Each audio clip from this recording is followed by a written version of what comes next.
দেশেই থাকো না কেন তুমি প্রবাসী। তো সেজন্য তিনি আমাকে বললো যে তুমি 14 ঘন্টা 13 ঘন্টা ডিউটি করো ওখানে সৌদি আরবে। তো এই কাজটা যদি তুমি ইতালিতে এসে করো তাহলে তুমি ডাবল স্যালারি পাবে। আলহামদুলিল্লাহ আমি সৌদিতে ভালো একটা প্ল্যাটফর্মে ছিলাম, একটা কোম্পানির ম্যানেজার ছিলাম। তো ওখানে আমি আলহামদুলিল্লাহ ভালো একটা অ্যামাউন্ট পাইতাম। তো দীর্ঘ 7 থেকে 8 বছরে যে টাকা আমি ইনকাম করেছি পুরোটা টাকাই কিন্তু আমার দেশে আসছে, এবং ব্যাংকের মাধ্যমে পাঠাইছে, কখনো হুন্ডির মাধ্যমে পাঠাই নাই। তো এটা কিন্তু একটা রেমিটেন্স, এটা কিন্তু আমার দেশের জন্যই করছি আমি এবং আমার ফ্যামিলির জন্য করছি। তো আমার মতো প্রায় লক্ষাধিক যুবক আছে যারা উন্নত জীবনের উদ্দেশ্যে ইউরোপে যেতে চায়। তো যেটাই হয় যে হয় লিগ্যাল ওয়েতে না হলে ইলিগ্যাল ইলিগ্যাল। তো আমি চাইছিলাম যে লিগ্যাল ভাবে যাওয়ার জন্য।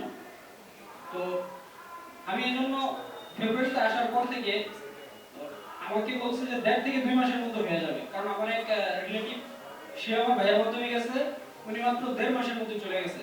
ওনার ইয়াটা ছিল 2022-এ। তো আমি যখন আসি চিন্তা করলাম 1.5 থেকে 2 মাস হয়ে যাবে, আমার ইকামার মেয়াদ ছিল 5 মাস। তো আমি চিন্তা করলাম যেহেতু আমি 2 থেকে 3 মাসের মধ্যে চলে যেতে পারবো, কোনো সমস্যা নাই, তো আমি চলে আসি ওখান থেকে।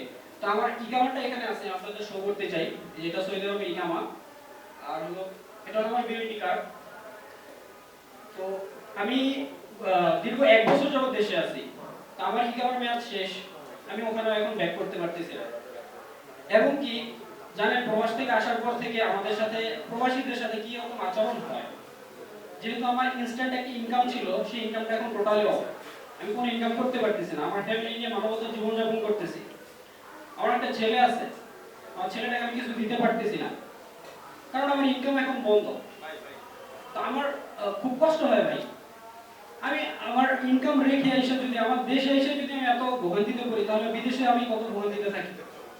আমাদের পররাষ্ট্র মন্ত্রণালয় এবং কি আমাদের এম্বাসিগুলো আমাদের কোনো প্রকারের হেল্প করে না।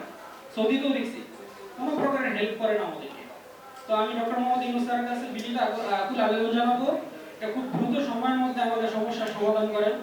সাংবাদিক ভাইদের মাধ্যমে উদ্দেশ্যে আমি বলতে চাই ভাই, আপনারা একটু আমাদের হেল্প করেন, তা না হলে ভাই আমরা আর বাঁচতেছি না। এই যে 1 বছর যাবত যে আমরা বেকার আছি, মানে কি পরিমাণ দুঃখ কষ্ট নিয়ে যে বেঁচে আছি সেটা আমরাই জানি।